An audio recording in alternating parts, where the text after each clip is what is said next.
So it was really nice. This morning, I got an email in response to the emailer that I sent out. And, I always try to be very conscious of, people's feelings when I'm talking about these sensitive matters. And this person brought to my attention, and I'm so glad that they did, because I can imagine that it's hard to bring up topics like this if you're worried about how someone's going to react to delivery.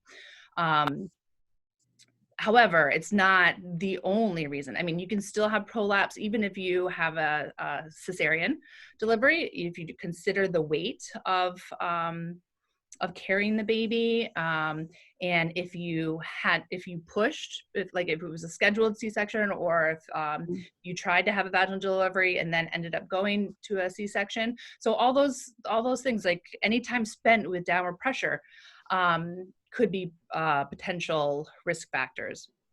The other thing is any sort of downward pressure. So if you think of, let me go back to this. All right, so I made props for today. So here are our pelvic organs, okay? This lemon is our bladder, the orange is the uterus, so it's a little bit up and in the middle. And then this, I think it's a sweet potato, is our rectum.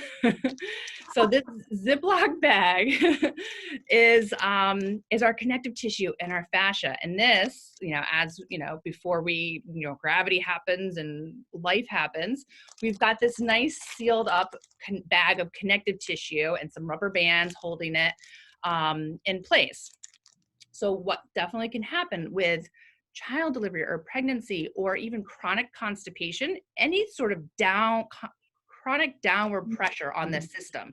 So from downward pressure, you've got, so you consider your pelvis and the organs inside, all are abdominal pressure.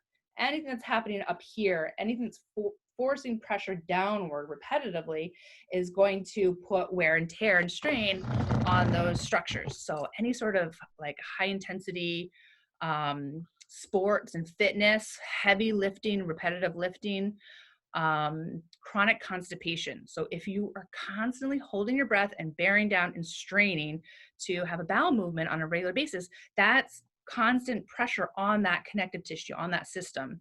So there's certainly, you do not have to have a baby to be at risk for prolapse or to be experiencing these symptoms. What else? So pushing your urine out is another one. That was one that, I've, as a college athlete, I did not have good breathing strategies. And anybody who's pushing themselves to their max, if you're holding your breath and not managing your abdominal pressure as well, that's that constant downward pressure. So I was putting myself at risk and was having some prolapse symptoms in college, so in my early 20s. And then I had 2 babies vaginally. So I definitely was set up for this potential prolapse.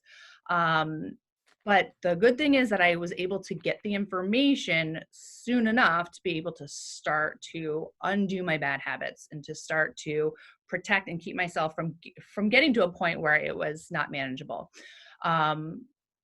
The biggest thing that stood out to me that I did not know about until I started learning about this was that I pushed my urine out.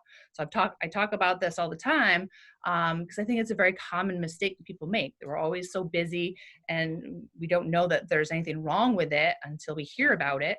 But constantly pushing your urine out is downward pressure on the system. It also interrupts the system, the natural system and communication of our urination process, but it is also putting us at risk for prolapse. So going back to our nice, happy, supported, swaddled pelvic organ system. So whatever reason it is that disrupts this connective tissue, and it could be, different, it could be more disruption for the bladder or the uterus or a combination or the rectum. So all different reasons for it and all different ways for it to present itself.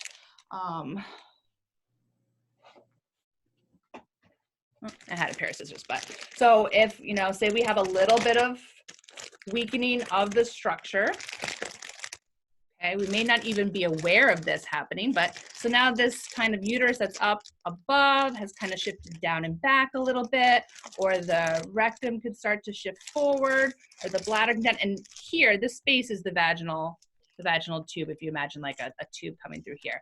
So any sort of shifting can be happening depending on how your pressures are applied. But now we've got some more wiggle room because we're not as secure in there. And then from this bag, we can imagine going to a shopping bag, and you can see how just kind of heavy and loaded and how much wiggle room there is for these organs to kind of shift around and get disrupted. Okay, and then just to paint the picture, so we've got this bag of fruit, and then the pelvic floor muscles are underneath it. So at first, they started up nice and tight, and the pelvic floor was underneath it, supporting and just assisting. Now they've kind of landed right on top of it, and that pelvic floor muscle group is going to respond with everything it's got because it knows its job and it wants to help. Okay. So for when you're thinking about managing symptoms or treatment-wise, you want to start to identify what potential habit could you have been, could you have that could be adding to this downward pressure. And I talk about downward pressure now, but we'll also get to like pressure coming from below as well. So, if you're talking about like maybe you don't have symptoms unless you're running or jumping or different impact or loaded type of activities, and that's like a ground force reaction. So we've got this structure here. We've got pressures that come from above that we want to manage, and then we've also got the pressures from below. So every time we walk or we heel strike, the ground force reaction coming up is going to affect the way the pelvic floor is stabilizing those organs in the pelvis. So looking at posture is a good way to be able to access these muscles more effectively. Breathing strategies, making sure that we are not holding our breath is the big one. Making sure that you're exhaling. If you consider your abdominal canister is that pressure cooker, we've got pressures in here. Our release valve for that pressure is to exhale. If we hold our breath, we've shut off the release valve, and now that pressure is going to go to the weakest link. And when we're considering prolapse, that weakest link is down on top of our pelvic organs and that connective tissue that's supporting it. Okay. Any questions from here? Any topics prolapse related we want to explore? I have one. Okay. One thing that was always kind of confusing to me is visualizing the organs in the vaginal canal. They don't really go into the canal, right? They don't break through.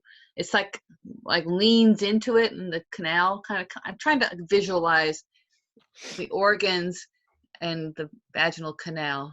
Yeah, good question. Because that's definitely a fear factor for some people.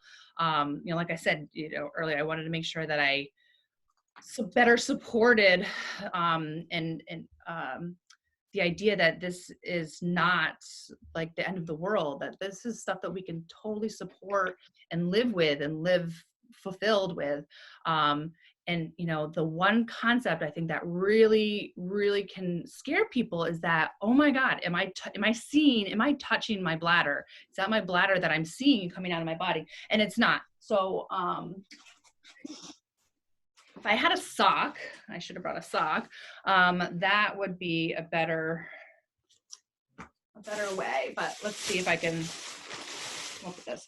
So yeah, if we go back to this, I'm gonna turn this bag into a really large vaginal canal. So now I've turned it upside down and let me move you guys back a little bit. Okay, So this bag is going to be the vaginal opening. And so this is the opening, and this would be inserting. My hand is inserting into the vaginal canal. So above it, now we've got these pelvic organs. And what can happen, let me grab one. I'm gonna use my mini. So we've got this bladder, and it's resting up on top in front here. And if it starts to shift, it can shift down into, see how it goes into that vaginal wall? And then it's moving down towards the opening. Okay? So if it comes out, it doesn't always come out all the way out, but if it comes out, then what you're seeing is the bladder inside the vaginal wall.